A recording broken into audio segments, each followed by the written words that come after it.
They're not shares. This is not a company. It's not a publicly traded equity. This is a protocol and a token that moves value on a network. So very similar to like email and data packets that move between email providers to be able to settle that message, that I send you from my Yahoo to your Gmail. That's the internet of information and the email protocol that allows those to settle between providers. Used to, back in the day, AOL, you had to have AOL in order to receive, from somebody else at AOL. You couldn't send AOL to Yahoo on the emails until the email protocol was the thing. This is a protocol that settles value. So you can imagine at scale the amount of payments globally that happen daily. They've never seen a market cap of a protocol or a network that worked globally until Bitcoin. And now, if you were using actual markets and banks and institutions settling value, that value is significantly higher than what moves over Bitcoin every single day. And again, the throughput would be required for that. And that's why the XRPL is uniquely positioned to be able to handle all those things. But when it comes to total market cap, the available supply and the total supply are two very different things. All shares are being traded at all times on the stock market. There's not like you can lock up shares.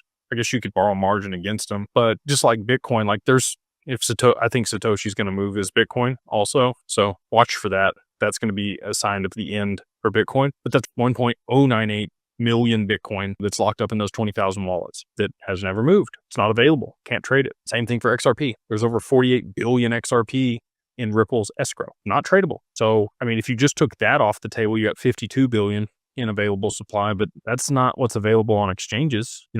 Uphold has about 5 billion in retail's hands on their exchange. Coinbase is down to like almost nothing available for trade for XRP on its exchange. So, there might be a billion, 2 billion, probably less than 2 billion available on the exchanges for people to buy and trade. So, if you're thinking about like, well, it's going to take this much money to move the market cap, it doesn't work that way. There's only 1/50th of the supply maximum available for trade. So now those numbers come way, way down for the amount of inflows that are going to be required in order to push the price up to a lot of these higher levels. And again, if you had ridiculous amounts of demand for an asset and not that much supply, it really just comes down to economics. Like everybody took economics in high school.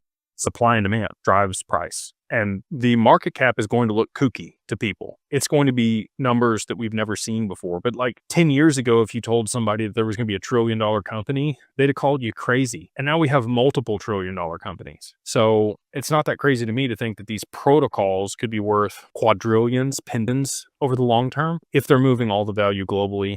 And that's what's being settled over the network.